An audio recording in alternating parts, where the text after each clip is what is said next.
Indie Comics Podcast. Hello everyone! Yan, live na tayo sa Kumu. Hello everyone, ako si Mel and welcome to Indie Comics Podcast, Kumu. Tama ko si kaibigang Josie. Josie na pangalan mo ngayon, Josel? Paano kita tatawagin? Ate, Josel, ewan ko, Josel, kung ano man. Josel lang, masanay akong tawagin kang Josel eh. Yun. So si Josel Nicolas, ayan. Isa sa mga earliest friends ko sa comics community. Way back, Sulyap 1. Sulyap 1? Na ano, So, yeah. na ano ka ba, Josel? Unang sulyap, di ba? Oo, pinakaunang sulyap. Nag-ano ka ba? Comic-Con UP ka pa noon? O anong pinakauna mong Comic-Con? 2000 as seller. Kahit ano, visitor. Ako kasi nag-umpisa ako, First, 2007 yata ako noon. 2005, the buyer. Tapos next year, 2006, nag-seller na ako. Di ano ka pa? Halos kakaumpisa pa lang ng Comic-Con noon eh. 2000 ano bang Comic-Con? 2005 o 2006? 2005 yata eh. 2005, sa second batch ako. Sa tanda ako na. Tagal na. Kaya nga eh. Sobrang kung 2005 tapos 2022 na ngayon. Crazy, no? Ano yung naalala mo pa ba kung ano yung una mong binili nung sa Comic-Con na yon, yung pinakauna mo? Malamang Crestat Bot Shop ni Sir Jerry. Kasi yun talaga yung dinayo ko eh. Galing pa akong probinsya. Ewan ko kung college na ako noon. Or baka freshman ako. Tapos lumuwas ako pa galing Batangas. Basta mga first year ako noon. Ganun. Tapos yung comics talaga ni Sir Jerry yung gusto kong bilhin.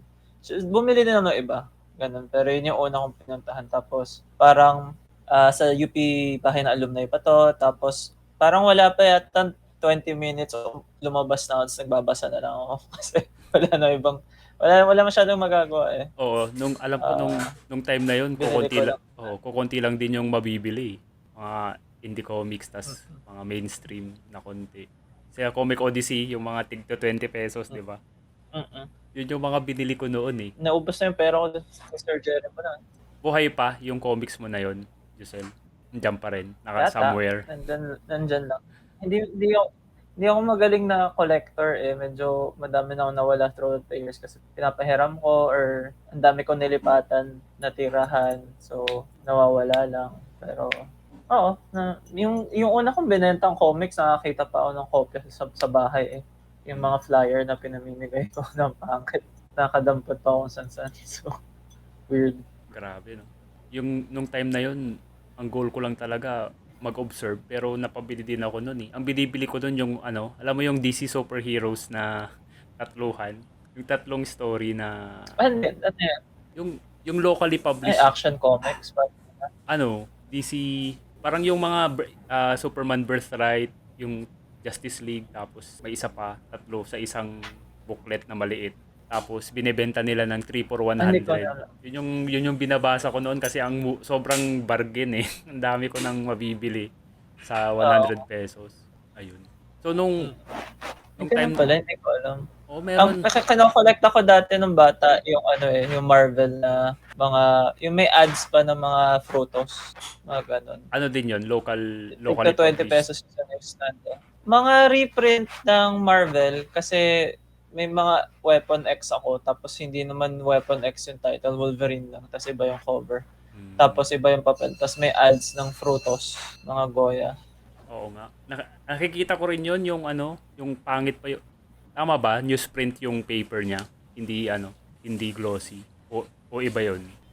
Glossy, pero hindi ko na naabutan yung newsprint kasi parang 1995 na, kaya medyo nag-glossy na. Pero yung pangit na glossy. So, Ano yung reaction mo nung una mong pumunta sa Comic-Con? Nagulat ka rin ba? Kasi nung time na nag-Comic-Con ako, sabi ko, ang dami palang katulad. Kasi nagko-comics na ako noon. Tapos, in-invite ako nung isang kaibigan ko na pumunta sa Comic-Con. Kasi nga, taga Pangasinan ako. Tapos, pagdating ko sa Manila, sabi ko, wow, ang dami palang gumagawa ng photocopy comics. Ganon din ba yung reaction mo nung time na yun? Parang, ano taga Batangas ako tapos sobra akong tagasunod ng vlog ni Sir Jerry. Talagang yung parang lagi ko tinitingnan every other day, ganun. Actually, yung mga kaibigan ko sa Batangas na hindi naman ma-comics, laging tinutokso sa akin si Sir Jerry. Parang, ayan, yung idol mo, ganun, naging meme, ganun. Pero kaya nung pagdating ko, parang ano ba, kahit nasa Batangas ako, medyo alam ko yung nagiging ganap kasi lagi na ina-update. Maganda siyang parang news aggregate ng mga ganap sa comics. Totoo. So, pero syempre na-surprise pa rin ako pagdating ko ng Comic-Con. Pero parang ina-anticipate ko na yung first Comic-Con kasi nagda-vlog siya tungkol dun Oo. Tapos medyo sinusundan ko dati mga vlog nila Lyndon Gregorio, mga si Carver, si Jonas Diego. So, wala lang. Yun yung kanerdihan ko nung high school Oo. Nung Pati time na yun, internet. puro vlog pa talaga yung binabasa, hindi pa uso yung video eh. Binabasa ko rin yung vlog ni Sir Jerry. Nasa office ako noon eh.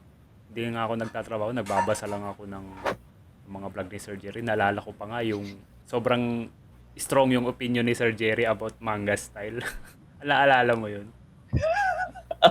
Oo, parang laking away nun Pag pinag-isipan mo talaga naging siyang, talagang naging away siya. Tapos ako naman dahil mahilig din ako sa Culture Crush, parang maganda naman yung Culture Crush Nagigets ko din yung point ni Sir Jerry. Pero para siyang bagay na hindi mo, paano mo i-enforce yun? Kaya nga. Ano yun? Saka, nung time na yun, ang binabasa ko, dalawa lang naman Culture Crush, saka funny comics. Hindi nga ako exposed sa yung mga traditional na Pinoy comics. Kaya nung nabasa ko yun, parang, anong gagawin ko? Pero nagigets ko nga din yung gustong sabihin ni Sir Jerry. Tapos over the years, yung medyo modern na. Hindi na masyadong, parang natanggap na ni Sir Jerry na iba-ibang tao, iba-ibang influence, iba-ibang style talaga. So, alam mo, feeling ko isang parang naging, hindi na nagpaiba. Pero feeling ko kasi, dahil yung mga Culture Crush guys, sila din yung gumawa ng mga Comic-Con at talagang keep alive ng modern comics. Kasi yun naman mga old guys, parang sabit lagi sila sa publisher So nagsara yung mga publisher, talagang nawala comics, ganon. Tapos di mo din masisisi, matatanda na sila. Pero parang pag nung nakita din siguro ni Sir Jerry, parang at saka tanda mo yung dati kay Kaparas, pinag-away yung indie comics at saka mga old guys. Feeling ko parang buti pa tong mga manga at mga bata may pakialam sa ikakasulong ng comics, di ba? Kumpara dun sa mga matatanda na parang gusto lang magpasikatan sa luma nilang boss, yung ganon. Parang binenta lang din sila ni Kaparas kaya yung malamang mababa na naman yung bayad. Tapos, si Kaparas, alam mo, feeling ko successful yung linya ni Kaparas.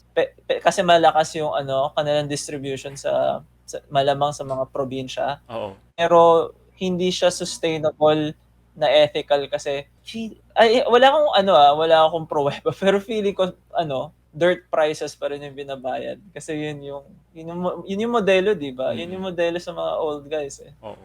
Medyo paano di ba? Paano maisusulong yun kapag hindi mo mapagkakitaan na maayos? Kaya nga saka yung hindi sa sa style nung luma kasi kinolek ko yon yung Kaparas Comics hanggang sa nawala siya, kinolek ko siya. Hindi ako masaya Mas masaya ako magbasa ng funny comics at Culture Crush kasi 'di ba? Habang nagbabasa ka, ang hinahanap mo yung magandang drawing at hindi nagre-resonate sa akin as yung nung time na yon, batang-bata pa ako. Ang gusto kong basahin, yung gusto ko talagang drawing which is anime.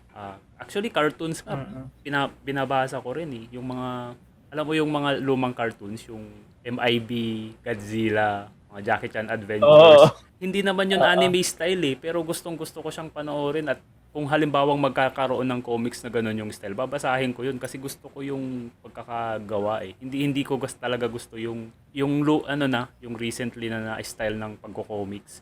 Pero gusto ko yung yung classic na Pinoy style na magaganda talaga yung drawing nila. Parang sadly kasi alam mo, mas gusto ko yung pangit yun. Mas gusto ko yung mas nag-enjoy ko basahin yung pangit na yung drawing kaysa dun sa redondo. Ako, di ako magsisinungaling. Yung sinimplify na Hindi style. ko matapos basta. Yung time na nagka-brain drain na nagpunta na lahat ng mga magagaling sa States para mag-DC. Mm. Tapos, syempre, natira yung mga hindi yung big guys, di ba? Tapos, kasi recently, ang daming lumang comics na kinaska na sinishare. Tapos, napansin ko, mas masarap basahin yung pangit yung drawing na mas mabilis at simple. Pag yung El Indio, hindi ko matapos. Hindi ko talaga ma-enjoy siya as storytelling. Tapos, solid naman yung storytelling, ah. Oo. Problema din yun yung sobrang lalim na Tagalog at ang daming text. Pero para bang mas masarap basahin yung pangit yung drawing. Ewan ko. Hindi ko, like kung tutuusin, kunyari, yung mga Vincent Kuwa, na maganda siya mag-drawing, weird siya mag-drawing. Mm. Or like, may binasa ako isang buong wakasa na comics sa pinost na parang tungkol Online. lang siya sa online, tungkol lang siya sa parang yung mga Eskimo, tapos yung tatay na pinatay ng polar bear. Mm. Tapos yung nakakatawa, mapapansin mo kapag pag-progress ng history ng Filipino comics, kaya pumapangit yung drawing kasi malamang nililiitan nila yung drawing space. Mm. Kasi sila Redondo, malamang ang lalaki ng Malalaki. drawingan nila, no? Oo. Talagang Oo. parang painter. Tapos syempre, nung umalis na yung mga masters, mga ganon, yung mga natira yung mga bulok, mga B grade. So binabaan lahat ng presyo sa kanila. So kailangan nilang babaan yung kanilang ginagasto sa paggawa, Oo. 'di ba? So bumaba yung quality. Pero mas siya, mas naging siya enjoyable na reading experience. I mean, ako, ang sarap basahin ng Baka nabasa. Ewan ko ba tuwan-tuwa doon sa polar bear Oo. at saka yung mga Eskimo na ano ba namang alam ng mga Pilipino sa Eskimo. Baka nga nag-e-enjoy ka ngayon based on dun sa mga experiences mo na nitong nakaraan. Tapos ngayon binabasa mo siya, nag-e-enjoy ka kasi sobrang weird and trippy. Pero nung time siguro na bata ka, tingin mo magugustuhan mo din yun nung ang gusto mo manood ng anime cartoons. Nagbabasa naman ng horror comics dati. May nakikita akong ganun. Paano ba? Siyempre, oo. Hindi ko okay naman. Ganun. Hindi, ang sinasabi ko lang, mas nababasa ko. Mas nag-enjoy akong basahin. Hindi ko mabasa yung Redondo at mga coaching. Kahit Magaganda talagang yung medyo drawing. puniperso ko. Oo, parang medyo, ewan ko, hindi masyadong gumagalaw. Mm-mm. Pero hindi naman yung gumagalaw yung habol ko. Ewan ko. Ako nag-enjoy ako dun. Pero magaling si Hal Santiago. Nakita ko yung The Hands. Tuwan-tuwa ako dun pag nakikita ko mga pages ng The Hands. Yung parang si The Thing. Mm-mm. Si Thing sa Addams Family. Tapos may mata or something. Naglalakad. Ang galing, ang weird. Mm-mm. Ang dami ng tanong? ang dami ng mga weird na stories noon na sana na-preserve kasi maganda siyang case study na ganito yung mga na-produce na story noon. Hindi siya pare-pareho na, kumbaga, kakaiba talaga siya eh. Hindi lang talaga Wala, na-preserve. tinatapon lang yung original art nun eh. Pinalagay lang sa bodega eh. Yung iba nga sinusunog eh. Sinusunog, Sabi nila, diba? nakakalungkot. Ano yung... Kasi kahit pag tinignan mo yung Marvel na comics, hindi naman ina-expect ng mga artist na yun na i-preserve yung gawa nila eh. Mm-mm. Kaya, kunyari si Jack Kirby yung gawa ng Fantastic Four, hindi naman binalik sa kanya yung original art niya eh. Oh. Parang, maling-mali yun, di ba? Kasi hindi naman kailangan ng, po. Ganun yata talaga yung practice noon eh. Kapag hiner ka to draw something, hindi mo property yung ginawa mo for them. Kahit na ikaw yung nag-drawing nung... Parang di pa uso yung ganun. Feeling ko parang para ding hindi sila gagastos para ibalik yung art sa iyo. Feeling ko doon yung nag-start. Saka hindi na lang nag-morph na lang na amin na to. Mm-mm. Or ewan ko. Siguro sayang. Siguro dahil din hindi pa uso yung scanning. Kailangan yung physical artwork talaga yung gagamitin, no. So ngayon kasi pwede nang scan tapos high risk scan na lang yung print. Ano yung pinakauna mong binasang comics, Josel, yung nung bata ka pa tapos na in love ka dun sa medium ng comics? Naalala mo pa ba? Para kasi may parang may ilan akong first comics na naalala. Hindi ko maalala kung alin specifically. Pero meron akong isang issue ng Robin, sa Batman and Robin. Tapos may kalaban siya na may parang mukha siyang galing Double Dragon. Meron siyang tattoo ng ahas dito. So, nang Kung Fu siya. Tanda ko yun, parang pumasok ko sa isang tindahan tapos nagpabili ako sa mami ko. Parang, or sa tatay ko. Tanda ko yun. Pero I guess yung para nagpa-in love sa akin talaga ay yun yung nag-inspire sa akin mag-drawing siguro Judge Dredd. Nakabili ako sa National Bookstore na isang collection. Sobrang violent. Tapos parang may hindi matanggal sa utak kong kwento na para siyang Halloween story ni Judge Dredd. Tapos nanguhuli siya ng mga kriminal sa Halloween, di ba? Tapos biglang dumating si Satan mismo para i-tempt siya. Tapos sa ending ng story, kinulong na si Satan sa kulungan. So, sobrang wild daw. Sabi, ang ganda nito. Tapos, dinodrawing ko sa grade 4 paper ko yung yung eagle ni Judge Dredd. Tuntua ako. I think, yun yung parang, yun yung nagpaalala sa akin kung gusto kong i-drawing to, si Judge Dredd. Pero, tas may isa pang comics na, alam mo yung Batman Adventures na TV show, yung cartoon, yung unang Batman na cartoon na maganda. Hindi ba yung animated series? Yung the animated series. Oh. Nagkaroon yun ng comics na adaptation. Yun yung tas may nabasa akong story. Yun yung meron ako. Nakarating sa Pangasinan yun eh. Paborito ko si Rick. Hindi ko kasi parang nabili ko lang yung sa City Mart sa grocery.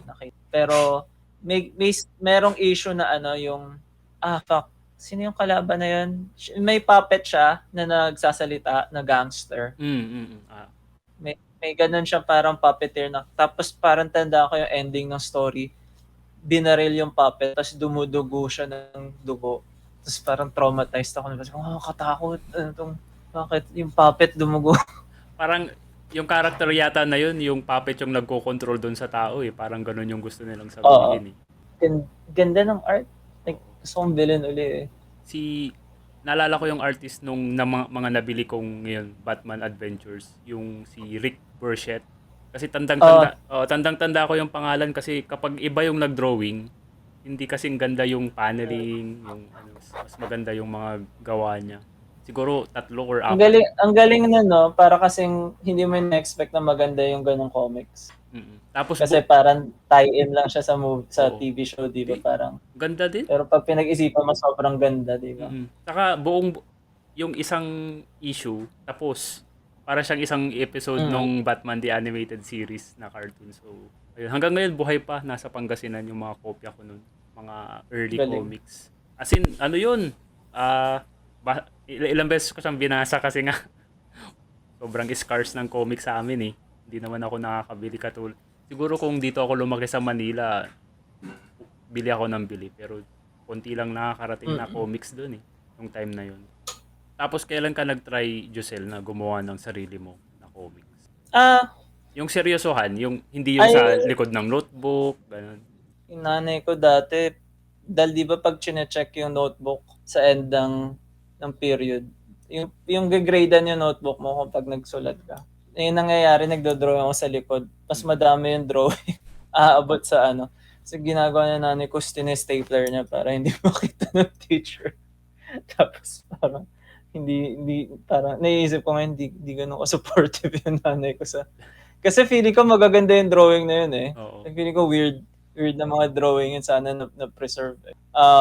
I think, nag-start akong, yung earliest comics ko, inspired ng Dexter's Laboratory at saka Johnny Quest. Parang gumawa ko. Tanda ko pa yung kwento si Dexter. Nagpunta siya sa Quest World, yung virtual reality. Nilabanan niya si ganun. Yun yung first real attempt ko mag-comics ng bata. So baka 1996, mga ganun, 1995. Pero hindi mo na-save yung mga comics mo na yun, no? Nawala na. Walang nagsisave yung art ko dito. Sayang. So, syempre pag bata, hindi mo naman naiisip pag bata ka minsan. Pero walang naka-survive masyado. Na-save ko pa yung comics na ginawa ko nung first year high school. Talaga? Nasa bond paper. Kasi alam ko Ano yung comics mo nung first year high school tungkol saan? ano siya, batang Y. Totoo, batang Y kasi, nung time na yon lumabas yung batang X. Batang X. Tapos batang Z. So, pupunan natin, kailangan yung batang Y para kompleto. Naalala mo yung batang Z, yung batang Zoro? Yun eh. Tanda ko yung Batang Z. Yun yung, sino yung kalaban doon? Si Epi. Si Epi ba yung kalaban? Oo. Tapos parang kumukuha lang sila ng mga gaggle. Yung parang kuha lang nila lahat pag summer sale sa grocery store yung costume nila. Mga pang snorkel, tapos para may mga kung ano-ano. Gusto ko yung itsura ng Batang Z eh. Mm-mm. Yung mukha siyang Zoro. Kaya nga, batang Na high-tech. Zoro. Tapos yung batang X naman, X-Men. Pero yung... pangit, hindi ko pangit yung kwento no. Mm. Hindi ko pangit yung kwento ng Batang Z kasi yung Batang X naaalala ko pa yung drama ni Angel. Ganda nun, yung batang nung lumabas yung batang X, grabe yun. Parang naglalaro kami parang nire-reenact namin yung kasi nung time na yun usong-uso yung mga Power Rangers, X-Men the animated series. Anything na lumabas na pop culture na pambata, talagang ini-immerse mo yung sarili mo. Kasi konting-konti lang yung mga yun eh. Naalala ko pa kaya yung batang Y, ano siya, mash up siya ng Super Robots, Power Rangers, Dragon Ball, Ghost Fighter, Pokemon, may ganun din, may Pokemon din. As in, pinagsama-sama ng sobrang creepy din ng story. Yun. Masaya naman, masaya. Tapos ikaw ba yung ano, sa high school mo ba ikaw yung kilala na magaling mag-drawing? Kasi 'di ba ganun pag school may yung magaling mag-drawing Oo. Ako yung sa klase. ako yung Ikaw yun. ako yung kasama palagi sa poster making. Kahit hindi ako nananalo, ako palagi kasi nga ikaw yung ikaw yung marunong mag-drawing, hindi ikaw yung sa poster making. Pero pinaka naiinis ako kapag may kailangang i-drawing sa blackboard. Sabi ko, anong alam ko dyan? Hindi naman ako, ewan ko, yung time na yun. Ikaw ba, ganun din? Sinasali ka rin sa mga poster making? Hindi ako yung weird na bata eh. So, nagdo-drawing ako, pero hindi naman ako para yata may natakot dun sa drawing ko dati. In klase or something. Ako yung drawing ko. Pero hindi ako yung siguro kung tutuusin para may tatlong magaling mag-drawing, baka pang-apat ako. Yung ganun, yung hindi ikaw yung unang iniisip. Pero ayun. Natatawa ako, naalala ko yung Dragon Ball. Feeling ko maganda siyang thinking about it ngayon. Maganda siyang training para sa anatomy. Kung saan magsisimula ka sa anatomy. Medyo weird ang anatomy ng Dragon Ball eh. Sabi ko nung bata ako, gusto ko ding magkaroon ng muscle na katulad ni Goku. Tapos ngayon, sabi ko imposibleng mangyari yun. Kasi nga si Gohan, bata siya eh. Pero maskulado siya eh. Sabi ko, dapat ganun din. Oo. Pero consistent siyang anatomy. Hindi, parang, ang ano ko lang naman sa anatomy is, basta consistent ka, maayos na yun. Kasi si Jack Kirby, hindi din naman perfect yung anatomy niya. Yun yung napansin ko, parang, kapag masyadong perfect yung isang drawing, tumitigil lang yung tao dun sa tinitingnan niya. Oo. So, hindi siya necessarily sobrang okay kapag sa comics. True. Kapag, di ba? Parang kahit si Jim Lee, aminado siya na hindi naman perfect yung anatomy niya eh. Pero sabi niya, ang technique, kailangan siyang magmukhang mas kailangan cool siyang tingnan. Kasi comics siya eh. Pero siguro, plus na rin yung kung tama yung anatomy, parang yung mga old masters natin, gagaling nila sa anatomy. May time nga 'di ba na pero yung magaling yung talagang sumikat naman sa old masters yung technically hindi naman kilala para sa anatomy niya eh, si Alex Nino eh. So minsan kapag tumitigil ka lang pero grabe din 'di ba si Alcala, sobrang appreciated yung gawa ng Pinoy sa France at Europe. Alam mo yun? At sa Spain, doon nagkaka-reprint ng Voltaire, mga ganun. Iba lang din siguro priority sa mga tao sa pag-appreciate. Iba-ibang bansa, iba-iba eh. Parang sa Japan, iba naman yung aesthetic ng artwork nila doon eh. Bihirang-bihira sa Japan yung realistic style. Talagang nakagawa sila ng sarili nila. Pero doon ko na-realize kung ganong kalakas ng fundamentals ng Japanese mag-drawing na pag nag-drawing sila, talagang drawn from real life. Kasi natatandaan ko yung pag may gumagawa ng American manga dati, sila Bendan, yung mga Ninja High School. Oo. Pag kinopya lang nila galing sa anime, pangit. Parang copy ng copy. Pero pag nakakita ka ng tunay na manga, parang, oo, malaki yung mata, pero tangina tamo talagang ni-reference yun sa tao. Oo. Like, hindi ka mapapadalawang isip na nagtingin talaga siya ng pose to tama yung ang weird lang yung mga pag naisip mo pag tumanda ka mga bagay na parang, kaya pala hindi ka dapat lang kumokopya from yung idols mo kasi mahirap mag-progress pag copy ka lang ng copy. True. Yung saka yung background sa manga, parang wala silang pakialam. Hyper-realistic yung mga background kahit na yung mga lumang comics noon. Sabi ko, ano ba to? Parang picture na to pero drawing Parang yung sa sa Akira. Traced Di, Madaming lightbox dun sa pag kunyari si Tezuka, magla-lightbox din naman sila minsan or a heavy reference. Tapos kahit sila alam nilang hindi naman kailangan, panay cartoony yung gawa niya si Tezuka. Alam mo kasi, feeling ko, para siya hindi kailangan maganda lahat ng panel. Kailangan may ilang magandang panel tapos yung iba pantulak na ng kwento. Oo. Kaya pag tiningnan mo yung production mode nila, kaya sila naka 40 pages a month or saka marami week, din, diba? din, di ba, yung assistant, marami din silang assistants, kaya okay lang. Sa bagay, sa mga western. Tezuka, mag-isa pa yata yun dati Tapos nag-doktor pa siya, doon ako hindi makapaniwala. Licensed doctor siya, nakagawa siya ng ganung industry. Anong paborito mong gawa ni Tezuka na comics, manga?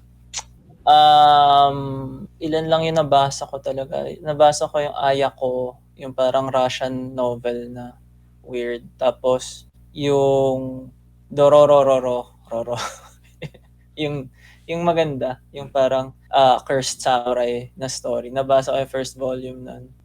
Nafa-fascinate ako sa kung paano siya magkwento Alam mo, yung isang hindi ko masyado nababanggit kapag interview or tinatanong ako, alam mo yung favorite, yung nag-inspire sa akin, isang laking influence sa akin mag-comics, si Monkey Punch. Sobrang Lupin. mahal ko Lupin. Sobrang mahal ko yung gag comics ng Lupin, yung anime, like sobrang paborito ko talaga siya. Paborito ko Tapos walang kwenta yung comics niya. Pag binasa mo yung tunay na Lupin na comics, para lang siyang gags. Para lang siyang pang Mad Magazine na wala siyang walang panay boobs lang at kung anong kamanyakan. Tapos, actually, sobrang sabi nga nila mas mas malala daw yung comics kumpara sa anime na Lupin. Kasi nga si Lupin sa comics, masyado daw siyang manyak. Manyak lang siya, panay sex stuff. Tapos, pero ang ganda kasi ng drawing, siya, sobrang loose. Na parang mabilisan lang ginawa, tapos ang ganda nung motion. Doon ako yun yata yung first comics na naging aware ako na ang ganda nung pag binilisan mo yung galaw ng kamay, ganun. Tapos, parang pag tinitingnan ko, may collection uli ako ng comics niya na para kasi nag-anniversary ng 1 taon. Sobrang nagsisi ako na wala ko yung aking manga ng Lupin dati na regalo ng kapatid. Pero kasi sobrang mahal na, hindi ko alam na hindi naman pala ever i-reprint yun ng Tokyo Pop. Pero wala lang, minsan titingnan ko yung Lupin tapos parang alalahanin ko, okay, hindi mo kailangan masyadong gandahan yung drawing. Ganun. Hindi naman laging yun yung ganda. Oo. Tingin ko nga, mas maganda yung story talaga Story is key. Pero syempre, yung ganda ng drawing, yun yung mag-a-attract sa mga magbabasa. Ang ganda ng drawing, basahin ko nga. Pero magpapastay sa mga tao yung magandang story. Napansin ko rin yun sa funny comics noon Kasi may mainstay na story sa funny comics. Tapos may mga yung one-off lang. Tapos binabasa ko silang lahat. Minsan, lakas ng staying power ng Combatron. Hanggang ngayon, Combatron. Oo. May mga lumabas na, actually, maswerte nga si Sir Berlin kasi nga, di ba, Combatron, maraming fans na matatanda na ngayon, marami ng pera. So kapag naglabas si Berlin ng laruan, comics, ang daming bibili kahit na medyo pricey yung Pero hindi ako bumibili nun. Hindi ako hindi ko sinubaybayan yung hindi ako bumibili hindi ko naabutan yung Combatron na run. Nung nangolek ako ng Funny Comics, AX na yung sikat. Yung gawa ni Ano yung EX? Dexter Rojas. Anime siya, para siyang Magic Knight Ray-Earth, yung datingan. Naman medyo naalala ko yun. Pero ang naalala ko talaga yung Combatron eh. Napapansin ko, mabilis sumikat yung yung isang comics na madaling kopyahin yung character. Yung kaya mong magawa, yung pag binasa mo yung template, itong character, makakagawa ka ng sarili mong character. Kasi tingnan mo, may Mega Man, di ba? Tapos Sonic the Hedgehog. Oo. Sobrang sarap kopyahin, nagagawa. Ito yung aking sariling Sonic na character. Wala lang, nakakatuwa yun. Kasi tanda ko din dati, ano ba yung paulit? Kamen Rider, Mask Rider Black. Ang dami namin ginawang sarili namin version sa Mask Oo, Rider ako Black. din. Yun yung Power Ranger, 'di ba? Madali lang namang i-drawing ang Power Ranger eh. Na lang, outline lang ng katawan tapos yung mask nila. Tapos ngayon, nakasipa. ayun, yung 'di ba kapag sa yung mga Hollywood, ginagawang Hollywood yung mga cartoons, anime na robots, nagiging sobrang detailed na ang hirap ng i-drawing. Yung simple lang naman yung character design ng mga Transformers noon. Mga classic. Oo nga. Feeling ang magandang balance nun sa Bumblebee eh. Gusto ko nun yung mga Transformers movies. As in, inaabangan ko yun sa sinihan.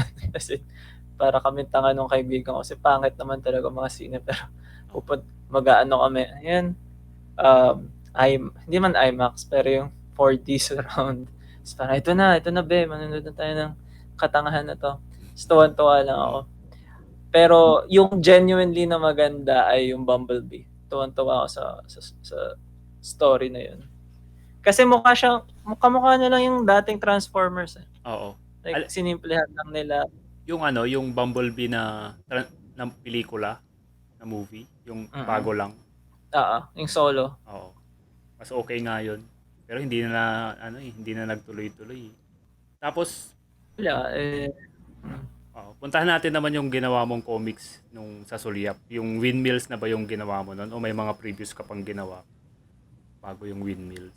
Hindi, Windmills yung sa Sulyap na isama. Tapos, parang bago mag-Windmills, parang may 3-4 na comics na nilabas nun. Mga short? Hindi tapos yung kwento eh. May kwento akong Wise Smoke na tungkol kay parang ginawa kong bida yung kaibigan ko sa Batangas, tapos kasama niya si Jesus Christ. Tapos ko nung satanic panic na ewan. May buong second issue yun na hindi ko ni-release kasi nag-drawing na lang ng iba, pero parang yung ending ng kwento, nag-flamethrower si Jesus Christ dun sa kaibigan. Katangahan ko ng bata ko. Oo. May mga 3 akong kwento hindi ko natapos kasi hindi ko alam yung ginagawa ko, so hindi ko din maintindihan kung paano i-follow up. Yeah. May comics dapat akong kasunod may comics akong ginawa making upwards, tapos yung bida si Kurt Cobain at saka si Jimi Hendrix. Kung ano nung kawirdahan. Tapos dapat sa second issue. Tapos na-drawing ko na to karamihan ng pages. Nandun si Rico yan. Tapos nagme-matrix siya. Buhay pa si Rico yan sayang, nun? O patay na si Rico yan nung ginawa mo yung Hindi, patay na siya nun. Kasi patay lahat ng character doon eh. Lahat yung character doon sa kwento namatay nung 27 years old sila. Kasama dun si Rico yan. Oo. Alam mo, tapos tanda ko, wala down na yung Comicero site eh, pero tanda ko si Sir Jerry, parang ang ganda nito. May review siya na matalino yung batang gumawa nito. Sa utak ko parang hindi ko alam paano to ituloy. Tama to. Yun yung challenge nga eh. Actually, mas maganda yung hindi mo alam yung kasunod kasi nga ibig sabihin maganda yung ginawa mo. Kaya kapag nagsusulat nga din ako ngayon, iniisipan ko na kaagad yung ending para hindi na ako maligaw. Kasi minsan sobrang ginanon-ganon mo yung story, ang hirap ng hanapan ng resolution. Kaya ako nag-Windmills eh. Autobiographical. Hindi ko alam kung paano magtapos ng kwento. So, sabi ko, at least kapag nakabase sa tunay na buhay at alam ko lagi kung ano yung ending kahit papaano. Mm. So, mas gumana yun. Alam mo ba, si Rico yan, di ba nabanggit mo kanina. Naalala ko pa yung kinamatay niya eh. Hindi ko alam Oo. kung paano hindi ko alam kung bakit ko siya naalala eh. Acute hemorrhagic pancreatitis. Ecstasy, di ba? Oh, Di ba? hindi ba dahil overdose? Oo, pero yun yung parang term na medical term na binalita. Yun yung Oo, acute hemorrhagic pancreatitis. acute pancreatitis. Bakit mo alam? Hindi ko Bakit mo alam. naalala yung specific term mismo?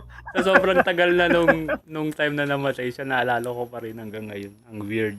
Namimiss mo ba yung Dude, yung sobrang mahal ko si Rico yan. Oh. Like, namimiss ko yung mga sine niya. Iba lang yung dating ng sine nila ni Claudine. Kahit yung lumang sine nila ni Jericho Rosales, yung mga ganon. Dati nung nakatira ako sa Manila, iniisip ko, bumili kaya ako ng jeepney box ba yun? Para meron akong jeepney TV para makapanood ng mga yung TV Nakakamiss Plus. Comfort mo. Kasi pangit yung mga DVD eh. Pag may binili akong DVD ni Rico yan ng mga 10-in-1 mga ganon, pag plinay mo, mas mataas pa yung sa YouTube na resolution. Hindi mo na nakikita yung mukha ng tao. So, sa YouTube mo na lang panoorin, ina-upload naman nila eh, yung mga buong movie. Medyo lang, yung mga ads lang na nagpa-pop up yung medyo. gusto ko kung tutuusin, parang okay sa akin bumili ng actual DVD ng ABS eh, kung naisipan ko lang. Kasi parang, wala lang, miss eh. Sana bumalik or sana gawin nilang parang Netflix na available yung mga lumang shows and movies, no? Masaya siguro yun, no? Yung mga classic. Tapos panoorin mo lang siya. Kasi sikat pa rin siya eh. Pag pupunta ka sa ako, pag nagpapagupit ako, ang pinapanood ng mga barbero yung sine mo, yung mga lumang FPJ. Rene Requesta. Oo, mga ganun pinapanood nila eh. So, Oo. masa pa rin talaga eh, masa. After ng windmills, ano na yung ginawa I mean, mo? gusto ko din talaga eh. After ng windmills, madami eh. Meron ako yung El Bimbo adaptations. May ginawa ako ng roleplay, yung Horror Ewan. Nag-edit ng ano-ano. Yung Abangan? Dami, parang hindi ako nag-edit ng Abangan. Sila Rob Cham, Adam, David, Carl Joe, at saka Albert Orr, yung 4 na editor nun. Nandun lang yung isang chapter sa Windmills. Dami na po. Dami ng shots. Namimiss mo ba yung Josel? Yung dating ikaw na wild mag-isip na kung ano. Kasi ako ganun din ako noon. Mataba? Hindi. Yung halimbawa ako, nung naggawa ako ng comics noon, kung ano yung maisip ko, Power Rangers, sige, saksak natin yan. Pokemon, lagay natin sa comics. Dragon Ball, Ghost Fighter. Wala akong pakialam, basta ilalagay ko lahat. Kung yun yung trip kong ilagay, gagawin ko. Walang limitations. Kung ano lang yung maisip mo, ilalagay mo lahat dun. Pero ngayon, baka may copyright. Dito pwede, baka may magalit. Politically correct na tayo dapat ngayon. Paano ba? Lately, mas dinumihan ko yung drawing ko kasi parang ilang taon ko na iniisip na hindi ako feeling ko yung ibang creators pag nakikita nila yung luma nilang gawa, naiinis sila eh. Tapos magpangat ko mag-drawing. Pero talagang for a while, iniisip ko yung mga luma kong gawa. Tapos sabi ko, may nawalang energy. Oo. Gusto ko yung luma kong drawing na mas madumi. Kaya recently, in-effort ko ng maging mas madumi kasi na-realize ko yung trinatry kong gawin na mas malinis ay hindi naman sama-sama mag-drawing ng malinis eh. Pero iniisip ko, feeling ko insecurity yun kasi kailangan presentable. Oo. Ganon. So medyo mas nagpakawala ako. Tapos, nararamdaman ko naman parang bumabalik yung yung cartooniness na mas energetic lately sa gawa ko. Yung mabilisan. Like, alam mo, yung namimiss ko sa batang Josel ay na nagbabenta ako ng comics. Yung first Comic-Con ko 2006. sa utak ko parang ano yan, iniisip ko, hindi naman, ano yan, ibebenta ko to, wala akong pakialam kung pangit. Hindi naman kasi talaga ako magaling kasi bata ako, pero alam kong maganda to. Parang ganun. Oo. Ang lakas nung asta. Mm. Tapos ngayon mas matanda na ako, pag naglabas ako ng comics, tayo nagkaka-panic attack ako. Hindi ko talaga ma-enjoy kapag nagbebenta na. Like sobrang, tayo na, ano ba to? Ano ba tong ginagawa ko? Nakaupo na naman ako dito. Or parang nawawala yung mas punk dati mag-isip yung Josel na mas may energy na who gives a shit kung sino bumili. Oo. Tapos ngayon parang sana naman may bumili kasi may ginastos akong pera dito. Oo. Sana Kailangan mabawi yung pang table. pang grocery ko na lang sa Para tangina yung table cost. Tapos kung tutuusin nga parang swerte naman kami nila Adam dun sa ginagawa namin ngayon. Kasi apart from yung labor, tas 'di ba nagko-comics tayo, hindi na natin kina-count yung labor sa gastos, Hindi 'di na. ba? Oo, hindi na. Pati nga yung iniisip natin pamasahe, pati hindi na pagkain natin hindi na. kina-count pamasahe. Yung hindi na naka-count sa overall tally yung pamasahe, tama. Sabay tayo. Basta yung iniisip natin, mabawi yung kapital ng pagpapa-print. Saka Yun table. talaga yung so table, pamatay yung table.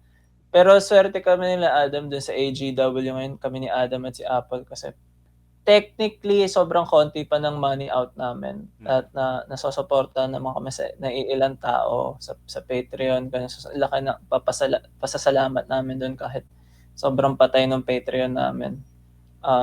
Nandun kapatid ko, nandun yung isang best friend, nandun mga pero ewan ko, medyo thankful ako na nako-continue pa. Parang malaki yung thankfulness ko sa pagko-comics ko in that madami akong anxiety, madami iniisip sa paggawa ng comics, pero never pumasok sa utak ko yung or hindi never na overtake sa utak ko na saan ako kukuha ng pamprint. Kasi I know somewhere along the line makakakuha ko kahit papaano kung umutang or mag-ipon ako ng konti, ganun. So, yun. Ayun. Saya pa din kasi mag-comics talaga eh. Pero digital ka na ngayon, Josel, no? O Saya yung nagta-traditional? paggawa. Oo. Nagta-traditional ka pa rin ba? Parang kulang-kulang 10 taon na siguro hindi nagta-traditional kung tutuusin. Tapos hindi naman napapansin masyado, padumi pa rin. So, okay lang. Pero, ewan ko. Ako kasi digital na rin ako eh. Pero minsan napapaisip ako. Parang mas gusto kong mag-traditional. Pero wala akong chance gawin yung traditional kasi magsiset up ka pa. Tapos after mong mag-drawing, liligpitin mo yung mga gamit. Nakakatamad. Tapos mag-i-scan ka pa, buburahin mo pa yung lapis. Nagitayong para tayo production line tayo, Mel, kasi I think feeling ko medyo pareho tayo. I think may nagkwento sa akin si Carlo Rossi. Kinento niya sa akin kung paano mo pinapagana yung business mo dati sa Fiverr. Kung gaano kabilis mo dapat magawa yung commission para mag-make back ng money based on amount of time spent. Tapos ako din, kapag dati nung mas nagfe-freelance ako sa storyboarding, mga ganun, ang na-realize ko yung pinaka-importante is deadline. Mas masaya yung kliyente. Kasi parang, syempre presentability naman kahit paano, pero pag nakuha mo agad yung deadline at responsive ka, babalik sila sa'yo eh. So, kaya feeling ko pumangit yung drawing ko somewhat kasi parang, paano ba? Parang pinapapangit minsan ng trabaho yung drawing natin eh. Akala ko mas gagaling ako mag-drawing dahil ang dami kong ginawang storyboard eh. Pero may mga bagay akong kailangan i-unlock eh. Pero yan, dahil marami kang ginawang storyboard, mas nasanay kang mag-drawing ng storyboard. Bumilis kang mag-drawing ng storyboard. Parang may carry over. Parang kunyari, kami ni Adam, wala kaming script, nag-uusap lang kami, nag-outline ng konti. Tapos mas maganda sa akin yung verbal communication na kasi nasanay din ako mag-storyboard. Clarity, natutunan ko yun. Pero para bang kasi storyboard hindi ka magfo-focus sa render. Mm. So ngayon lang ako medyo napapaisip sa render, ganun. Hindi mo matatapos yung deadline kung i-render mo yan. Sobrang tight kaya ng deadlines. Si Tepay ganun din eh. Ang bilis-bilis na ni Tepay mag-drawing.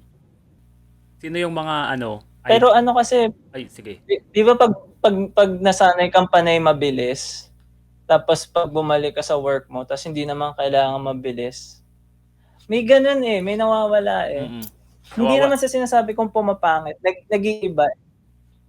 Nawawala yung siguro yung yung tiyaga, itsatiyagain mo siyang i-render para mas gumanda ng gumanda. Hindi na kasi gusto mo matapos na siya kaagad eh.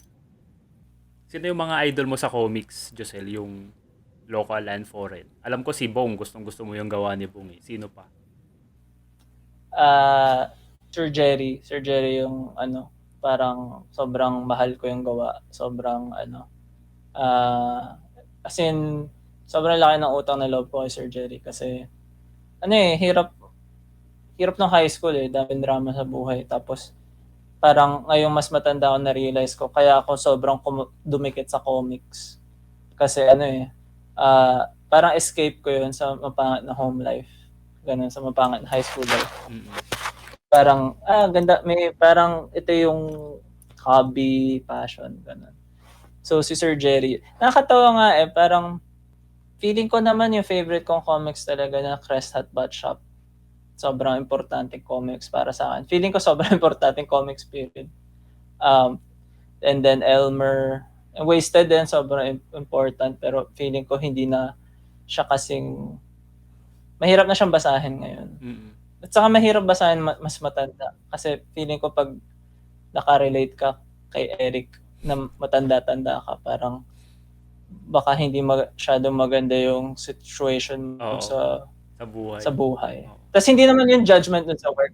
Minsan kasi may mga gawa na parang pag binasa mo pag high school ka, sobrang lakas ng tama. Tapos yung maganda naman dun is parang natuto akong gusto ko yung honest, quote-unquote honest na comics at raw na comics. Tapos ayun, 'di ba? Hindi maganda yung drawing ng Wasted. Hindi. Pero maganda siya enough to the point na na-inspire ka mag-drawing na kaya ko din mag-drawing ng comics. Ganun yung mafe-feel mo Pwede pala ito. Oo. Pag kunyari yung coaching, mga ganun, maganda siya kapag practitioner ka na, titingnan mo yung render. Pero kung yun yung binabasa natin, I don't think ever mag-drawing ako ng comics, sasabi ko. Sino kabaliwan to? Mag-drawing ako. So, okay. So, si Sir Jerry, comic artist or comic creator lang in general? In general, okay. I guess si Alan Moore, sobrang love ko yung work ni Alan Moore. Pero specifically, yung League of Extraordinary Gentlemen, yun yung una kong nabiling trade paperback nung 16 ako. Tapos, na-realize ko recently na sobrang laki na influence sa akin ng artist noon, si Kevin O'Neill.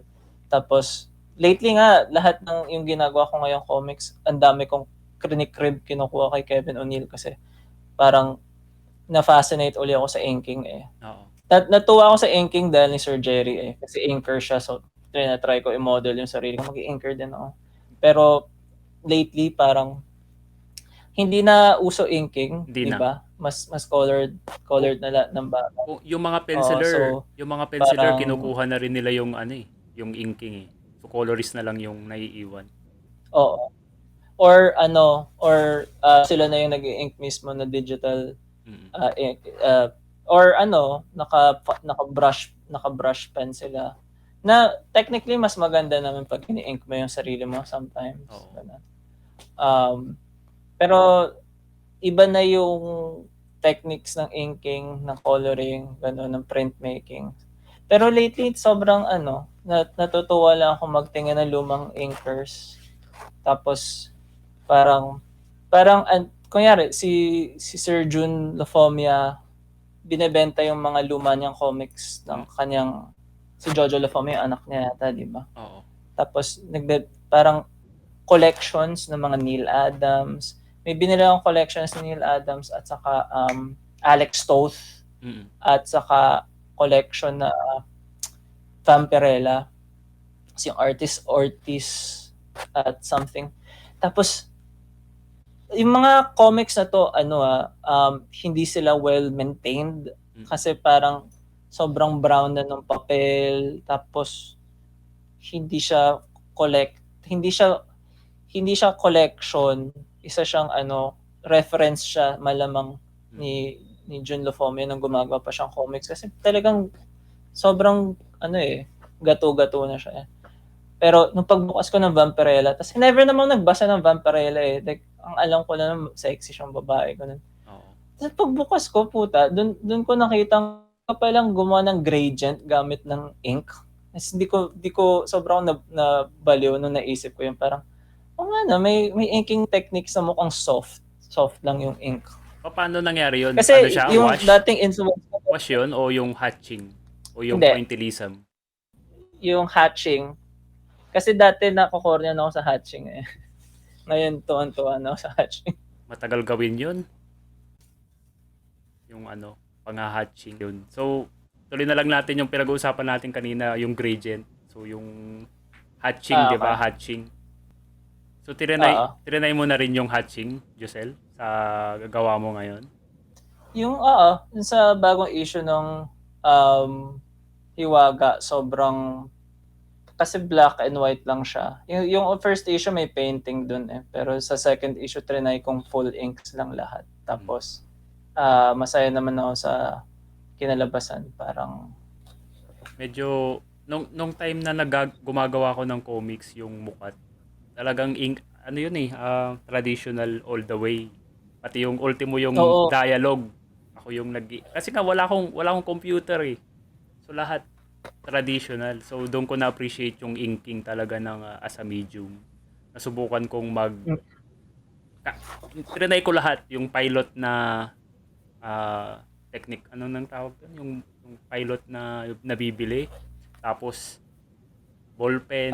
Trinay ko rin. Hanggang sa mapunta ako sa Unipin. Tapos ito yung dapat ginagamit sa inking kasi ito yung pinakamaganda. Doon ako nagsettle sa Unipin. Nakakatawa, nung high school ako, nagsha-shoplift ako. Tapos yung sinashoplift ko, Unipin. Ang mahal-mahal. Ang mahal-mahal na lang Unipin ngayon. Yung gagawin ko, bibili ako ng bond paper. Tapos magwa-walk out lang ako nasa ilalim yung mga dalawang Unipin. Ilan yung nakuha mo total? Madami. Feeling ko mga 20 in like years, in like 20 in 10 in a year, ganun siguro or something. Grabe. Hindi kasi kailangan mong parang pero bumibili pa rin ako, pero mas mura yung binabayaran ko kasi sa ninanakaw ko. May kaibigan din akong gumawa niyan. Grabe nung nilagay niya yung isa pen doon sa bag. Grabe. Grabe yung kaba ko nung time na yun. Tas no. Hindi na, ayoko.